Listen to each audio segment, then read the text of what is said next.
The HORI 7-speed racing shifter, or simply HORI 7SRS for short, is a manual shifter for racing games, but unlike other standard H-pattern shifters out there, the HORI shifter also has a sequential mode that's easily engaged by flipping a simple switch.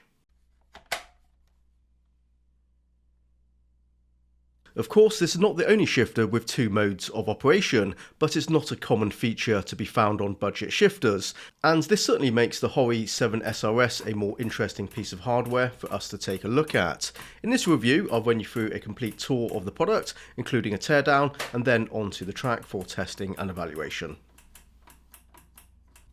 The first thing that's apparent is the large size. It's quite chunky and comes across as solid. The body is plastic, and the only external visible signs of metal parts is the gear stick and some screws. There are two connection sockets, USB Type-C and an RJ socket on the right. The shifter can be set up as a standalone PC-compatible plug-and-play device.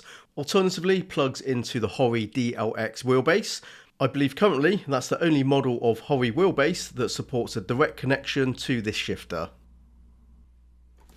In manual H-pattern mode, the gearbox is operating as expected. I can move the gear lever through the 8 gear positions, 1 to 7 and reverse. When flicking the switch from manual to sequential mode, this does a couple of things. Firstly, the lateral motion of the stick is now locked out, only allowing forward and backward motions, and a spring return is engaged. So indeed, this is now a sequential shifter.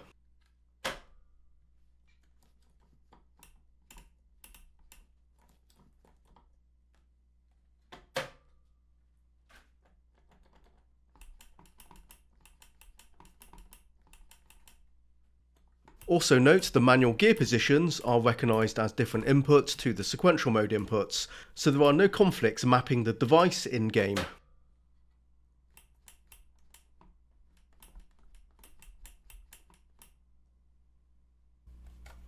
On one side of the shifter body is a dial for adjusting the tension. This shifter doesn't have a ton of resistance, so just turn that dial up all the way to the right and never touch it again.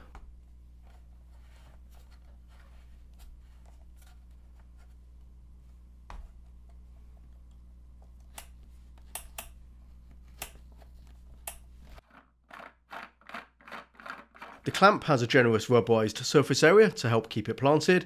We also can see a couple of M6 threaded holes for hard mounting as another option.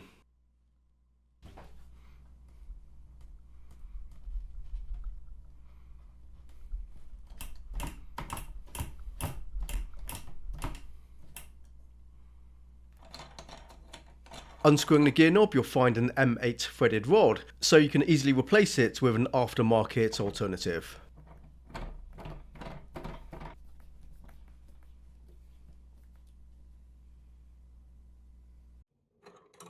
Let's take the top off and take a look inside.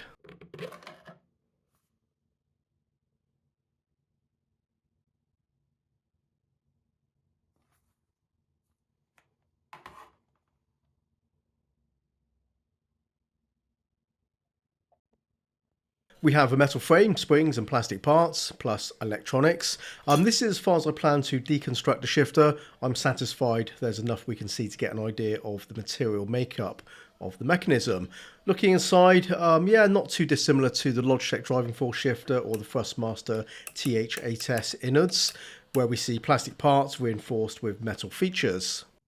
Obviously, we have an addition of the sequential mode. The Thrustmaster and Logitech shifters are manual only, and the overall size of the HORI is larger than those shifters also, in order to house the sequential lockout.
Now, the first thing I want to say here is to anybody out there who immediately has the instinct to write this product off, hold your horses, guys. The HORI-7 SRS is not terrible.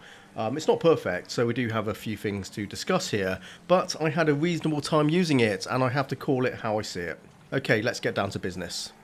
Starting off with the H pattern function, I found transitioning through the gears quick and smooth. The travel of the gear stick seems about right to me. Functionally, comfortable to operate and getting the job done. The tension, even with the dial turned to the max, is quite light. There is some holding friction against the lever, so it's not loose feeling, and that does give the movement some texture, which does help.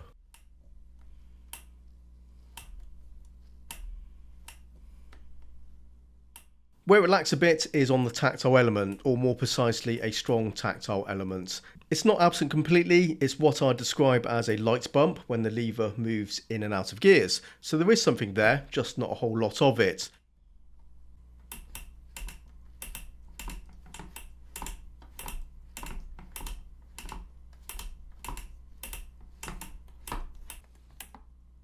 Occasionally when going from second to third gear, I'd snag the edge of the gate and it would stick.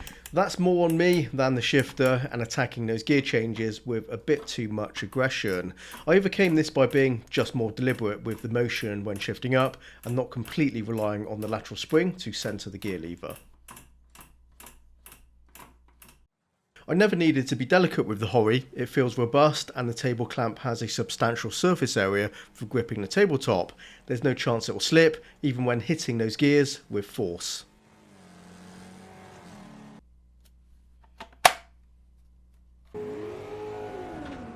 Having a shifter that's able to perform the duties of both manual and sequential is undoubtedly a useful convenience. One less cable to deal with and a single footprint rather than managing multiple devices within a limited space. The HORI in sequential mode is technically no less effective or accurate than a dedicated sequential shifter, but they don't feel the same, so there is a downgrade, not in function but in sensation. That's what you give up with a combination shifter like the HORI, but you're saving some big bucks at the same time. But I can't deny, it performs the task perfectly well. It's okay, it doesn't have a premium feel, but there are no issues to speak of. It works as advertised, which is the main concern. The spring tension is reasonable, registering about 1.5 kilograms, but nothing that I would describe as a tactile snap. There is a slight click at the end of the motion. There's also a bit of friction there that adds to the sensation, and that's about it. As an entry-level combination manual and sequential gearbox, the HORI-7 SRS runs better than you might have expected.